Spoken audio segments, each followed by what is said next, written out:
Je me suis levée avant l'aube, avec une certitude étrange. Ce jour ne serait pas comme les autres. Depuis 5 ans, un document oublié dormait dans un tiroir, prêt à bouleverser ma vie. Mais ce matin-là, je n'étais encore qu'une femme invisible, priant pour qu'on se souvienne que j'existais. Dans la petite maison de Nancy, tout était silencieux, sauf ce battement lourd qui cognait contre ma poitrine. Je voulais croire qu'aujourd'hui, elle se souviendrait, qu'elle viendrait m'embrasser avec un « Bon anniversaire, maman !» Mais quand j'ai entendu la porte de sa chambre, mon espoir s'est accroché à un fil trop mince. Elle est apparue dans le couloir, ses cheveux relevés en chignon, comme si elle partait au travail. Dans sa main, le même mug blanc où elle boit son café noir. Elle ne m'a pas regardée. Elle a marché droit vers la cuisine, sans même ralentir, comme si j'étais une chaise, un meuble, rien. Je suis restée debout, les mains posées sur la nappe, à attendre un signe, un seul. Mon regard s'est posé sur le vieux calendrier, accroché près du téléphone. La date était encerclée en rouge, comme une prière qu'on oublie de dire. 76 ans, toute une vie à aimer, à pardonner, à croire qu'on compte encore.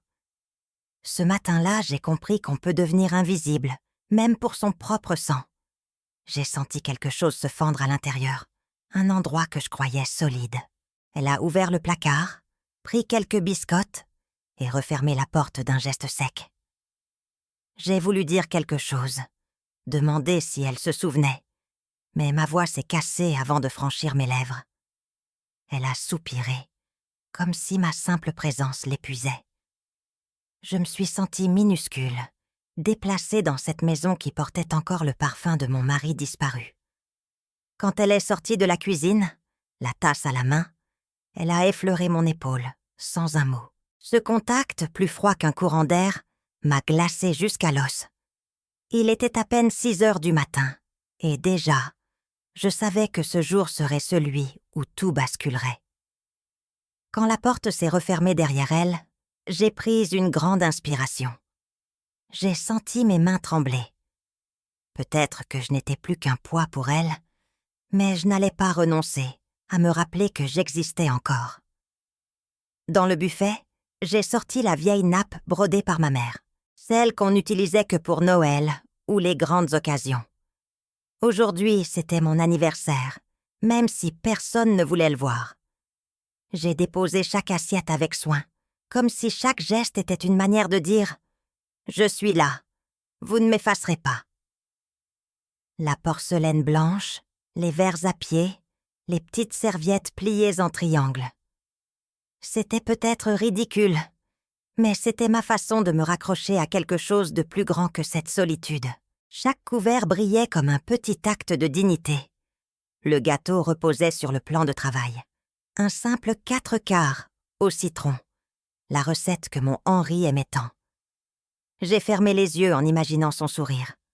Pendant un instant, j'ai cru l'entendre me dire que j'avais raison de ne pas laisser cette journée mourir dans le silence. J'ai senti mes larmes monter, mais je les ai refoulées. Il fallait tenir. Dans un coin de la pièce, le chat me regardait sans bouger. Il était le seul à témoigner de ce que je faisais, le seul à savoir combien chaque geste me coûtait. Quand j'ai posé les bougies sur le gâteau, j'ai entendu le bruit des clés dans la serrure. Mon cœur a battu plus vite. Je me suis demandé si elle comprendrait enfin ce que je tentais de faire. Mais aucune parole n'est venue. Alors j'ai continué, avec mes assiettes, mes souvenirs, et ce courage minuscule qu'on appelle la dignité. C'était ma façon de ne pas disparaître. La porte d'entrée a claqué si fort que j'ai sursauté. Elle est revenue du supermarché, les bras chargés de sacs remplis de produits dont je ne connaissais même pas le nom. Elle n'a pas levé les yeux vers la table que je venais de préparer. Comme si mes efforts étaient transparents, inutiles. J'ai senti mon visage se tendre, ma gorge se serrer. Peut-être qu'elle le faisait exprès. Elle a poussé les sacs sur le comptoir, puis s'est tournée vers le plan de travail. Son regard a effleuré le gâteau, mais sans un mot. Elle a soupiré, ce soupir long et las qui disait Pourquoi tu t'obstines ?» J'ai baissé la tête, honteuse de vouloir encore fêter quelque chose. Ses gestes étaient rapides, presque nerveux. On aurait dit qu'elle redoutait le moindre contact. Quand elle a pris la bouteille de lait, son coude a heurté le plat de biscuits que j'avais préparé. Le bruit de la porcelaine qui se casse m'a donné l'impression qu'on venait de m'arracher un souvenir. Elle a lancé un « Oh, pardon », sans conviction, sans me regarder. Ses mains ont ramassé les morceaux, mais son visage était resté fermé, comme un mur. Je me suis penchée pour aider, mais elle a relevé la main, sèchement. « Laisse, c'est pas grave. » Alors je suis restée immobile, les bras ballants, le cœur battant trop fort.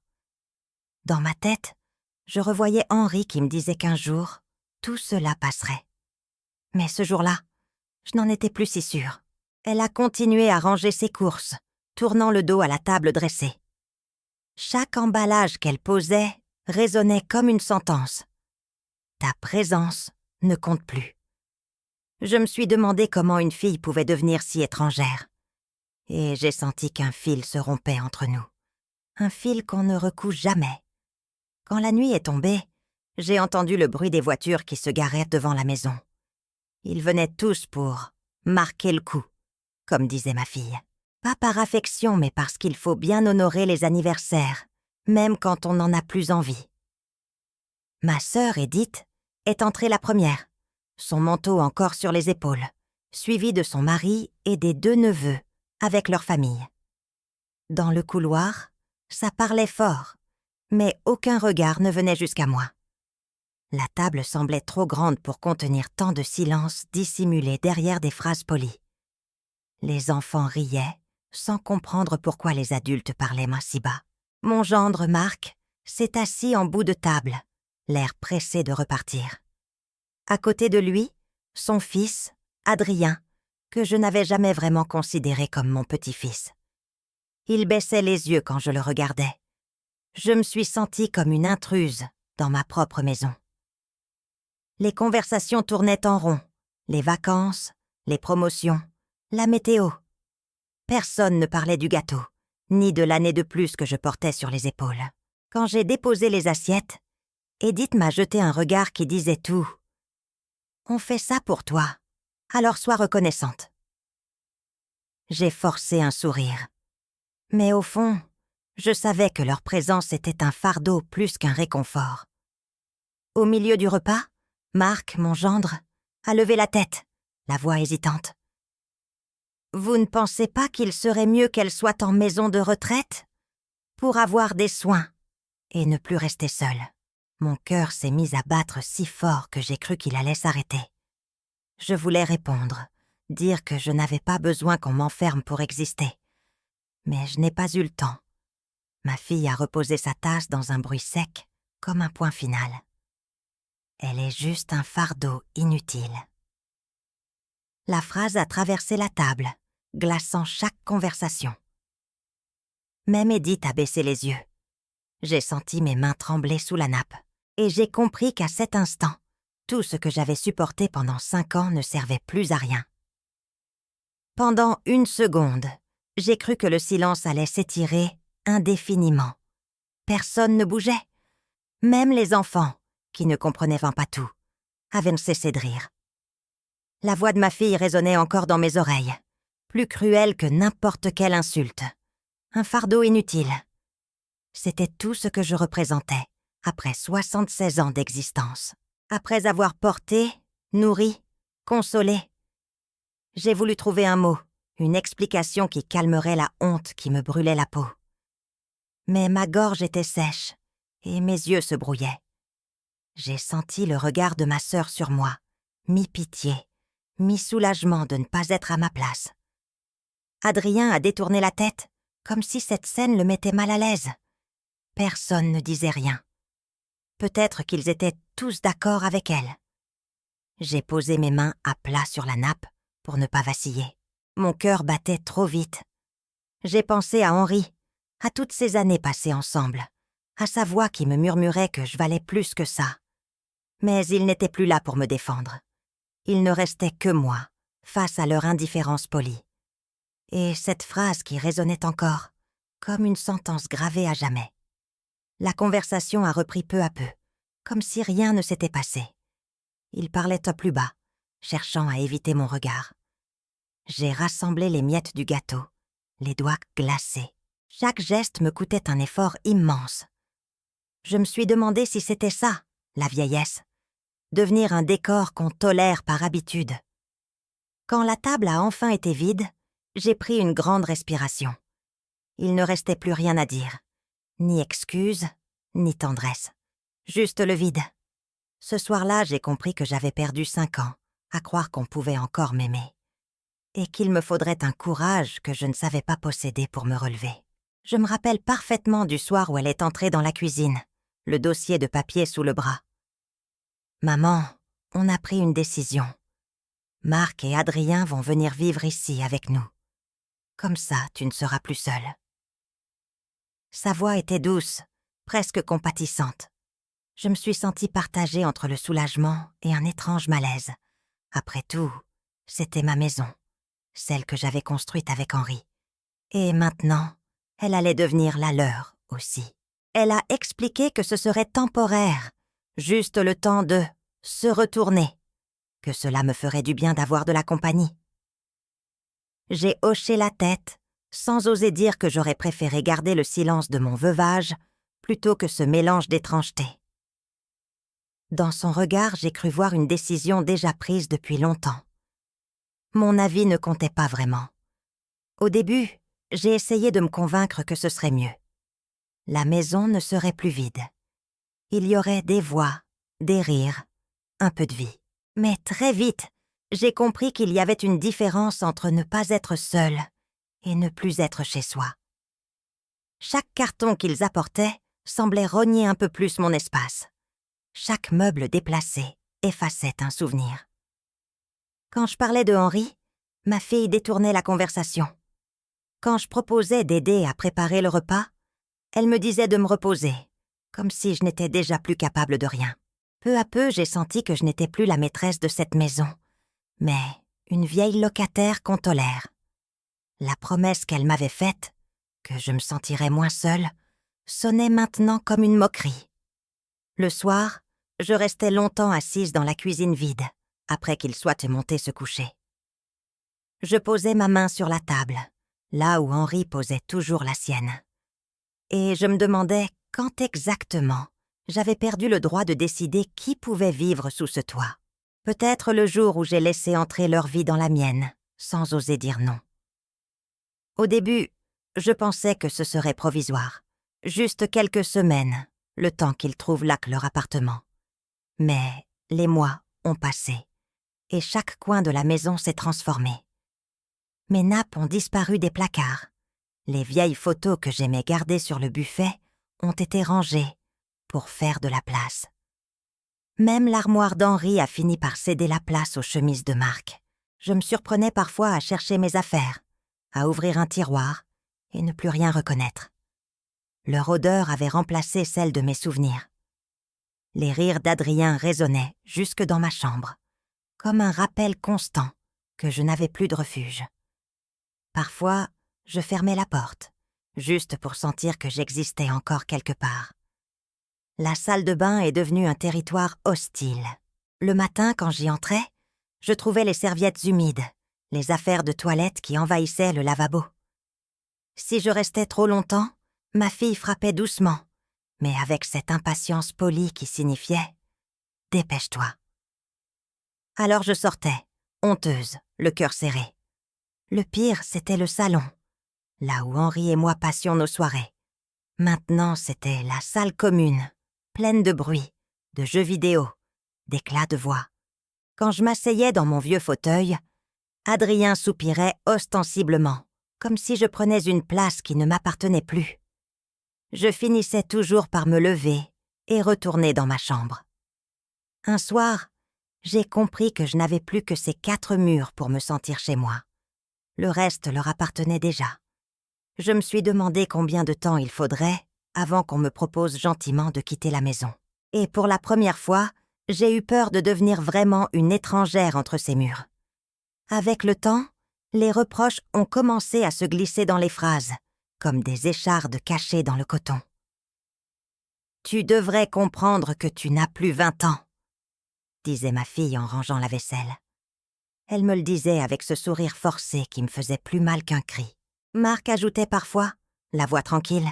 « Ce n'est pas grave si tu oublies les choses, mais il faudrait que tu acceptes de te reposer. » Chaque remarque me rappelait que j'étais devenue un poids, un corps lent, qu'il fallait ménager.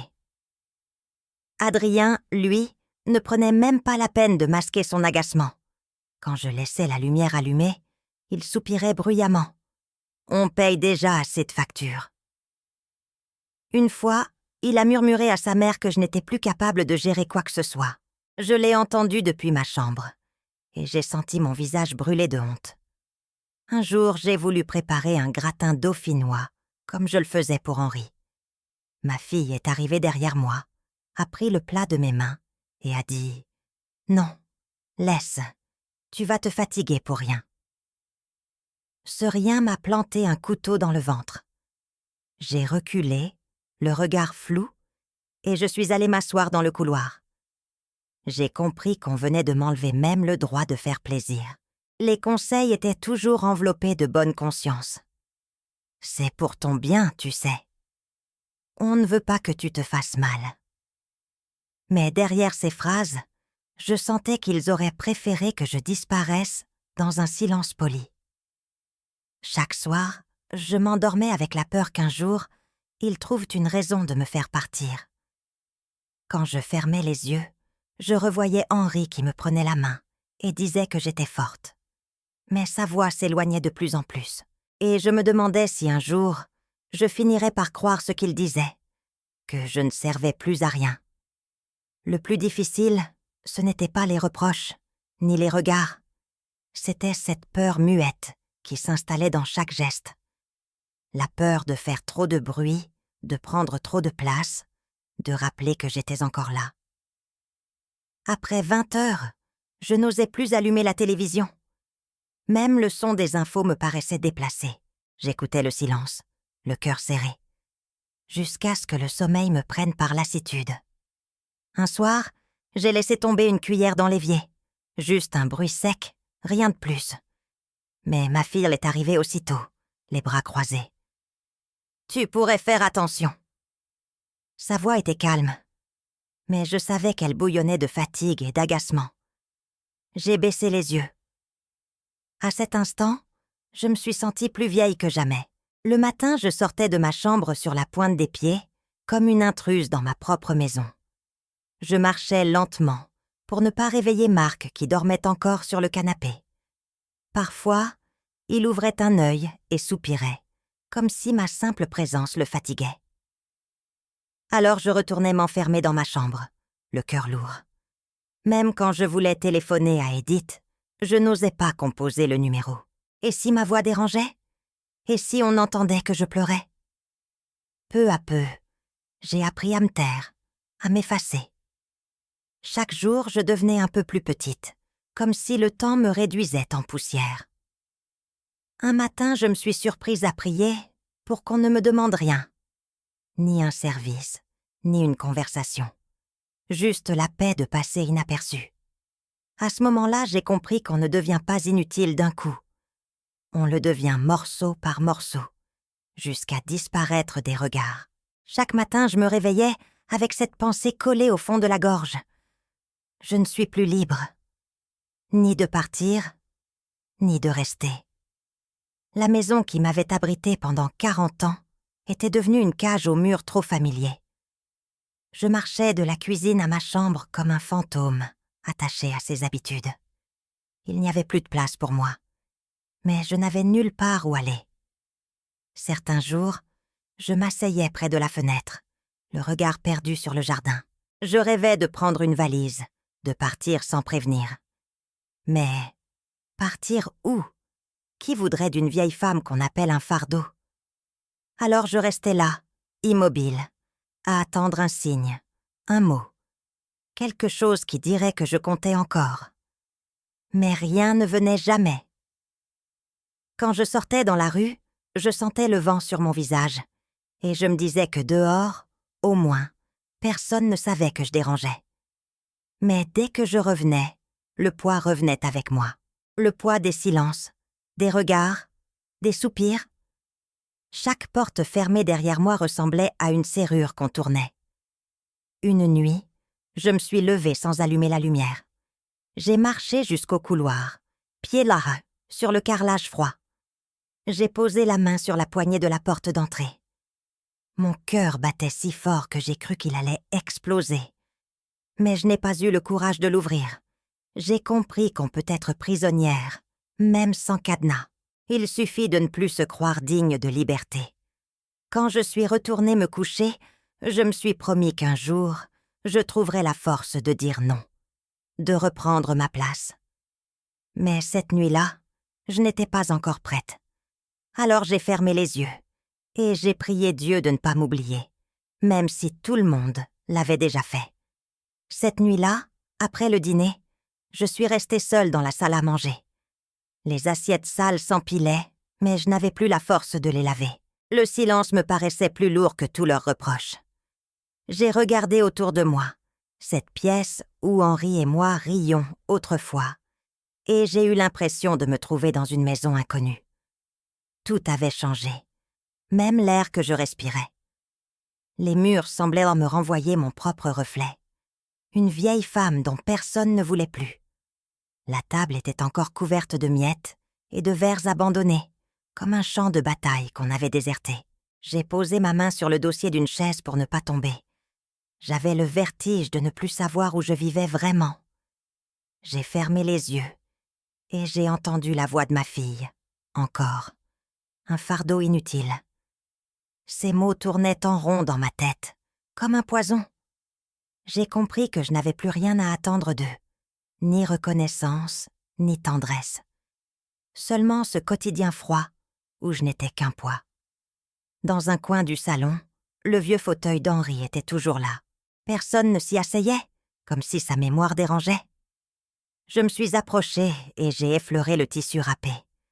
Pendant une seconde, j'ai senti son odeur, mélange de savon et de tabac blond. Et j'ai compris qu'il ne restait plus que ça de ma vie d'avant. Des souvenirs et une solitude que personne ne pouvait partager. Quand j'ai rouvert les yeux, quelque chose s'était éteint en moi. La maison n'était plus mon refuge. Elle était devenue une coquille vide, pleine de gens qui me regardaient sans me voir. Et j'ai senti qu'il fallait que je trouve un dernier sursaut de courage pour défendre ce qui me restait. Je suis restée debout un long moment, la main sur le dossier de la chaise. Puis je me suis retournée vers le buffet ancien, celui qu'Henri avait choisi le jour de notre mariage. Dans le tiroir du bas, j'avais rangé tous les papiers importants. Contrats, factures, lettres. Et cette enveloppe, scellée depuis 5 ans, que je n'avais jamais eu la force d'ouvrir. Rien qu'à penser à ce qu'elle contenait, mes jambes ont tremblé. Je me suis avancée lentement, comme si j'avais peur qu'on me surprenne. Le salon était silencieux, la lumière éteinte. Il n'y avait que mon souffle et le battement rapide de mon cœur. J'ai posé mes doigts sur la poignée du tiroir. Ils étaient glacés.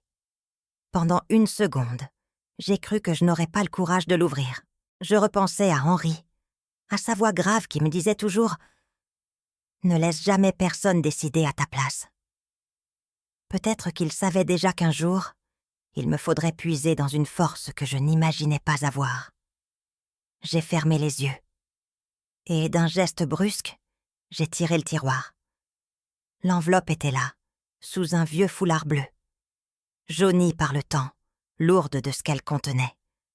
Je l'ai prise entre mes mains. Mon souffle s'est coupé. Pendant un instant, j'ai eu envie de la reposer, de faire semblant que rien n'avait changé. Mais je savais que si je reculais maintenant, je ne me relèverais plus jamais.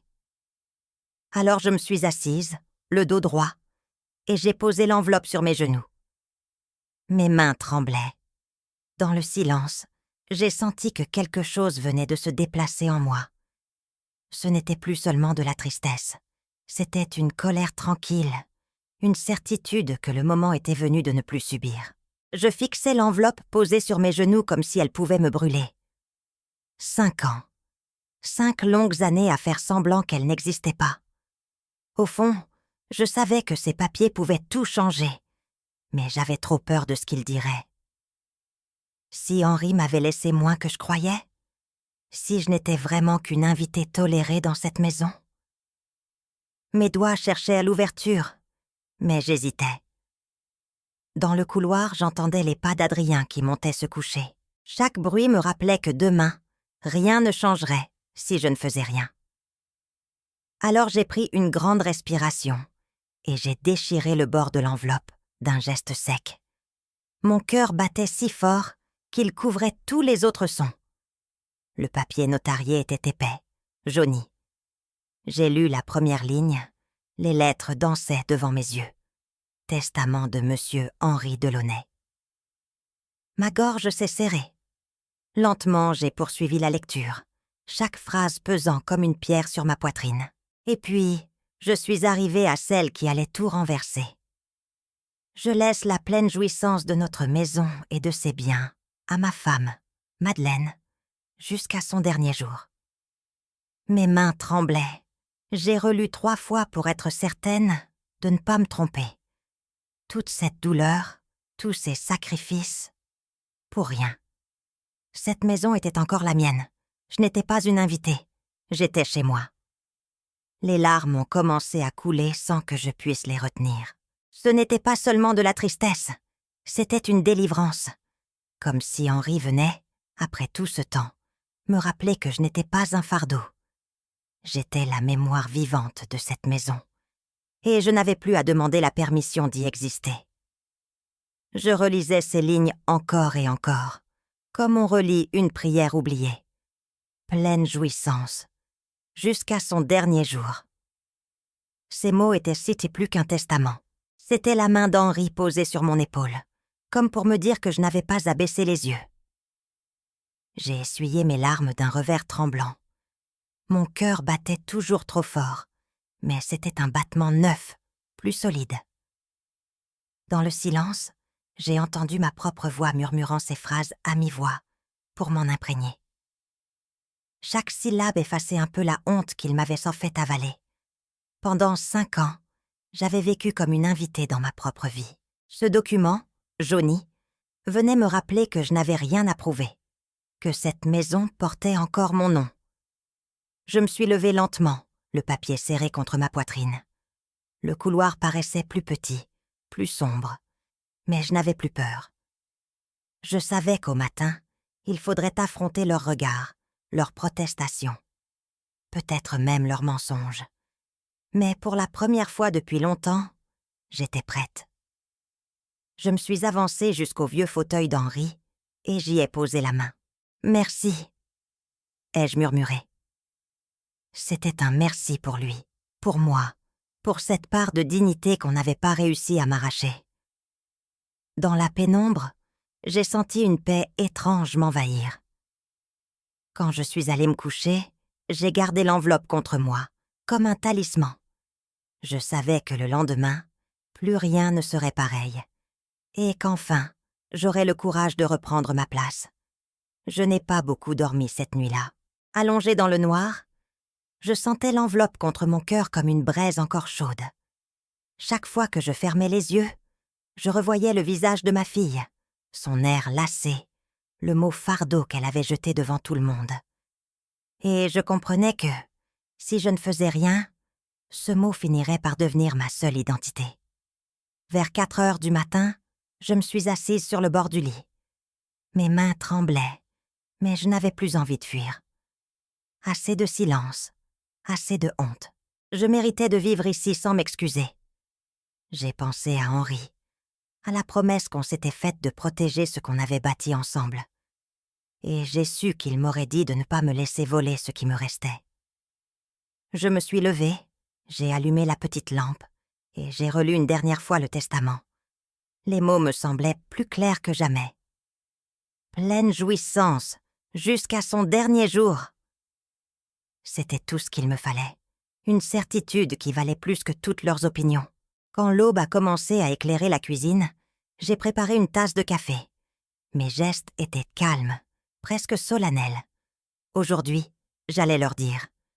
Pas avec des cris ni des reproches, mais avec la force tranquille de quelqu'un qui sait enfin qu'il n'a plus rien à prouver. En rangeant l'enveloppe, j'ai senti un poids quitter mes épaules. Pour la première fois depuis 5 ans, je respirais sans peur. Et je me suis promis que plus jamais je ne laisserai personne décider de ma place. Le matin s'est levé sur la maison encore silencieuse. J'ai pris le temps de m'habiller, comme on se prépare pour un moment qu'on ne pourra jamais oublier. Une robe bleu pâle, celle qu'Henri aimait tant. J'ai passé un peu de parfum, un geste que je n'avais plus fait depuis des mois. Aujourd'hui, je voulais qu'il voie que je n'étais pas une ombre. Quand j'ai entendu la porte d'entrée s'ouvrir, mon cœur a accéléré. C'était ma fille qui rentrait de sa promenade matinale. Ses pas résonnèrent dans le couloir. J'ai posé ma main sur la table pour calmer le tremblement. Pas de colère, pas de larmes. Seulement la certitude qu'il fallait dire enfin la vérité. Elle est entrée dans la cuisine sans me regarder, comme d'habitude. Mais cette fois, je ne me suis pas effacée. Je me suis avancée et j'ai dit son prénom d'une voix claire, Claire. Elle s'est figée, surprise.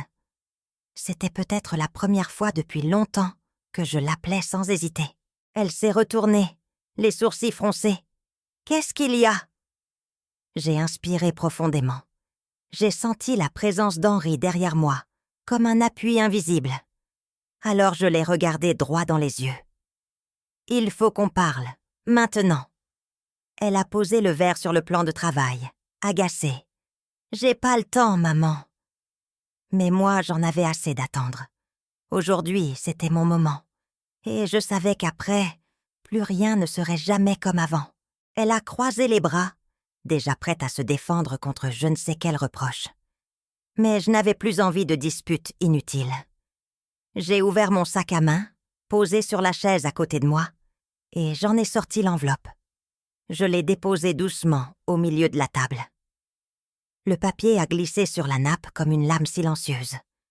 Un long silence est tombé entre nous. Elle a baissé les yeux vers l'enveloppe. Ses sourcils se sont froncés. « Ah, qu'est-ce que c'est, ça ?»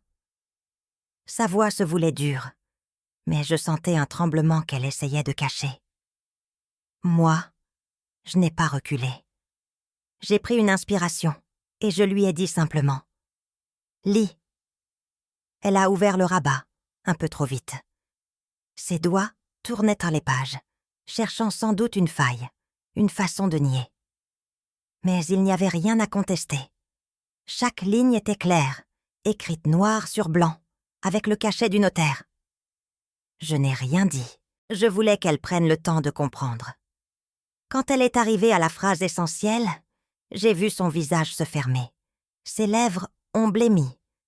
Elle a refermé le dossier d'un geste brusque.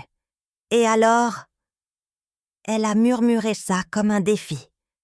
Mais je savais qu'elle avait déjà compris que la partie était finie. Je me suis tenue droite, le regard ancré dans le sien. Ça veut dire que cette maison est à moi, que vous vivez ici parce que je l'ai permis, plus parce que je n'avais pas la force de dire non. Ma voix ne tremblait pas. Pour la première fois, c'est elle qui n'a rien trouvé à répondre. Elle est restée quelques secondes sans bouger, les yeux fixés sur l'enveloppe refermée. Ses doigts serrèrent le dossier de la chaise, si fort que ses jointures blanchissaient. Puis elle a relevé la tête, et j'ai vu dans son regard quelque chose que je n'oublierai jamais. Ni la surprise, ni la honte, mais une colère glacée, comme si je venais de trahir un pacte tacite. « Tu veux qu'on parte, c'est ça ?» Sa voix tremblait, plus qu'elle ne l'aurait voulu. Dans l'encadrement de la porte, Marc est apparu, attiré par le ton qui montait. Il m'a lancé un regard où je lisais le même reproche. Comment osais-je rappeler que cette maison était à moi? Adrien est descendu à son tour, la mine fermée. En un instant, j'avais toute leur hostilité braquée sur moi. J'ai senti mon ventre se nouer, mais je n'ai pas baissé les yeux. Je veux seulement que tu reconnaisses la vérité, que tu arrêtes de me traiter comme un fardeau. » Ma voix était calme, trop calme peut-être. Elle a secoué la tête, comme si elle refusait de m'entendre. « Après tout ce qu'on a fait pour toi… » Elle avait la voix cassée, les larmes qui montaient en déjà. Mais je savais que ce n'était pas des larmes de chagrin, c'était de la peur. La peur que son confort s'écroule. La peur qu'elle soit forcée d'admettre qu'elle avait profité de ma faiblesse. J'ai posé ma main sur le dossier de la chaise. Mon cœur battait très fort, mais j'ai soutenu son regard. « Je ne veux pas te chasser. Je veux seulement qu'on se souvienne que je suis chez moi ici et que je ne suis pas prête à disparaître pour vous arranger. » Elle n'a pas répondu. Pour la première fois, elle n'avait plus d'arguments. Personne ne bougeait. Même le chat, tapi sous la table, semblait retenir son souffle. J'ai senti la chaleur de mes joues, le tremblement de mes mains. Mais je savais qu'il fallait aller jusqu'au bout. Si je reculais maintenant, il n'aurait plus jamais peur de me piétiner. J'ai repris une inspiration et j'ai parlé d'une voix que je ne me connaissais pas. « Je ne veux pas de guerre, je ne veux pas de cris, mais je ne peux plus faire semblant. » J'ai senti mon cœur cogner plus fort. Je les ai regardés un à un. Cette maison est la mienne, et je veux y vivre avec respect. Ma fille, Claire, a ouvert la bouche, la voix déjà sur la défensive. « Après tout ce qu'on a fait pour toi… » Elle cherchait à m'émouvoir, mais je n'ai pas cédé. J'ai levé une main, comme on arrête un enfant capricieux. « Ça fait 5 ans que j'accepte de me faire toute petite. 5 ans que je ferme les yeux sur vos manques de considération. C'est fini. » Marc, qui était resté en retrait, a avancé d'un pas, le visage fermé. Sa voix était plus dure que celle de Claire. « C'est facile de dire ça maintenant. Tu nous as laissés nous installer. Tu penses qu'on peut partir comme ça ?» Il me fixait comme si j'étais un obstacle à sa tranquillité. À cet instant, j'ai compris qu'il n'avait jamais eu la moindre gratitude. Je me suis tenue droite, le cœur battant si fort qu'il me faisait presque mal. « Si vous ne pouvez pas accepter que j'ai ma place ici, il faudra partir. » Ma voix ne tremblait pas. C'est Marc qui a répliqué, un ton plus sec. « Tu es ingrate. » J'ai soutenu son regard sans baisser les yeux. « Non, je suis chez moi, et je ne vous dois pas ma dignité. » Après ma dernière phrase, plus personne n'a osé répondre. Le silence était si dense qu'on entendait le tic-tac de l'horloge du salon. J'ai senti une fatigue immense me tomber sur les épaules, mais aussi une paix étrange. J'avais dit ce que j'avais à dire. Quoi qu'il fasse maintenant, je savais que je ne reculerais plus. Claire s'est assise lourdement, les mains crispées sur la nappe. Elle n'osait pas me regarder. Marc, lui, serrait les mâchoires, le visage fermé. Adrien avait baissé la tête, comme s'il venait de comprendre qu'il ne vivait pas chez ses parents, mais chez moi. J'ai pris une respiration lente. Il fallait aller jusqu'au bout. « Vous avez un mois. » Ma voix était calme, presque douce. « Je ne veux pas de dispute, ni d'humiliation, mais je veux que vous trouviez un autre endroit. Je ne peux plus vivre ainsi. » Ma fille a relevé brusquement la tête. « Tu nous mets à la porte ?» Sa voix tremblait entre l'incrédulité et la panique. Je l'ai regardée longtemps. Mon propre enfant, celle que j'avais bercée, consolée, aimée plus que ma propre vie. Et j'ai compris qu'aimer ne signifie pas tout supporter. « Non, je vous donne simplement la possibilité de recommencer ailleurs. Ici, je dois redevenir moi-même. » Elle n'a pas répondu. Ses yeux se sont emplis de larmes qu'elle n'a pas essuyées. Marc a détourné le regard. Moi, je me suis sentie droite, enfin. Comme si, après toutes ces années, je venais de retrouver la seule chose qui m'avait manqué. Le respect de moi-même. Le jour où ils sont partis, la maison est redevenue silencieuse. Mais ce n'était plus le silence froid des humiliations. C'était un silence plein, presque doux, comme un grand soupir après des années d'efforts. J'ai fermé la porte derrière eux sans colère, juste avec la certitude que c'était la seule décision possible. J'ai traversé le couloir vide. Chaque pas résonnait, me rappelant que je pouvais à nouveau respirer sans marcher sur la pointe des pieds. Il n'y avait plus de sacs de courses entassés, plus de voix qui murmuraient derrière les portes. Je me suis assise dans la cuisine, face à la table enfin dégagée. Le chat est venu se frotter contre ma jambe, comme s'il sentait que la maison m'appartenait à nouveau. J'ai posé la main sur sa tête et j'ai senti les larmes monter. Pas des larmes de tristesse, des larmes de soulagement, comme si un poids énorme avait glissé hors de mon cœur. Le soleil entrait par la fenêtre. La lumière tombait sur le vieux carrelage que j'avais choisi avec Henri, des décennies plus tôt. J'ai fermé les yeux un instant. J'ai pensé à tout ce que j'avais enduré, au moment où je croyais ne plus jamais me relever. Et pourtant, j'étais encore là. Quand je me suis levée, je savais que ce silence, désormais, ne me ferait plus peur. Il était la preuve que j'avais enfin repris ma place, et que, même seule, je n'étais pas vide. Après avoir respiré ce silence nouveau, je suis sortie dans le jardin. La rosée couvrait encore l'herbe, et l'air sentait la terre humide. J'ai avancé lentement, comme si je marchais dans un endroit sacré. Chaque recoin me rappelait Henri, le vieux rosier qu'il avait planté, le banc où nous nous asseyions pour regarder le soleil se coucher. Je me suis agenouillée près du parterre de fleurs, celui que j'avais délaissé depuis des mois. Les mauvaises herbes avaient repoussé partout. J'ai senti une petite honte en pensant que j'avais laissé mourir ce qui me faisait du bien. Mais aujourd'hui, je n'avais plus peur de prendre soin de ce jardin. C'était un morceau de ma vie que je voulais sauver. Mes mains ont fouillé la terre. J'ai arraché les herbes sèches, une par une, avec une patience tranquille. Chaque geste me rendait plus légère, comme si, en nettoyant ce sol, je nettoyais aussi la tristesse qui m'avait collé à la peau. Le chat est venu se coucher près de moi, les yeux mi-clos. Quand j'ai relevé la tête, j'ai vu que le rosier portait encore quelques boutons roses. Je les ai effleurés du bout des doigts. « Tu vois, mon amour, ça n'a pas disparu. » J'ai murmuré ces mots sans honte. J'avais besoin de parler à Henri, de partager ce moment avec lui.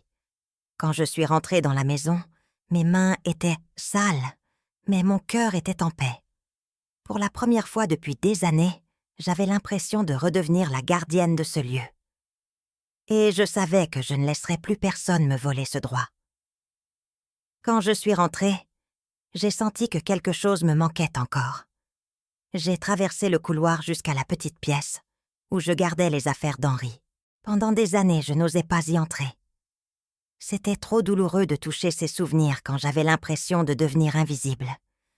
Mais ce matin-là, je savais que je devais aller chercher une partie de lui pour la ramener à la lumière. Sur l'étagère, il y avait son vieux portrait, celui qu'un ami avait peint avant qu'il ne tombe malade. Son regard y était vif, plein de confiance. Je l'ai pris entre mes mains. La poussière couvrait le cadre, comme si j'avais voulu effacer le passé. Mon cœur s'est serré, mais je n'ai pas pleuré. Je suis revenue dans le salon, le portrait serré contre moi. La pièce était baignée de lumière. J'ai posé la photo sur la commode, bien en vue. Comme un rappel silencieux qu'ici, personne n'avait le droit de me dire que je n'étais qu'un poids. Henri, lui, savait qui j'étais. Il n'avait jamais douté de ma valeur. Je me suis assise en face du cadre et j'ai souri. « Regarde, mon amour. » J'ai tenu bon. Ma voix tremblait. Mais c'était une fierté nouvelle qui la faisait vaciller, pas la peur. J'ai senti qu'il était là, quelque part. Peut-être pas dans la maison, mais dans ma force. Quand je me suis levée, j'ai su qu'à partir de ce jour, ce portrait ne serait plus caché.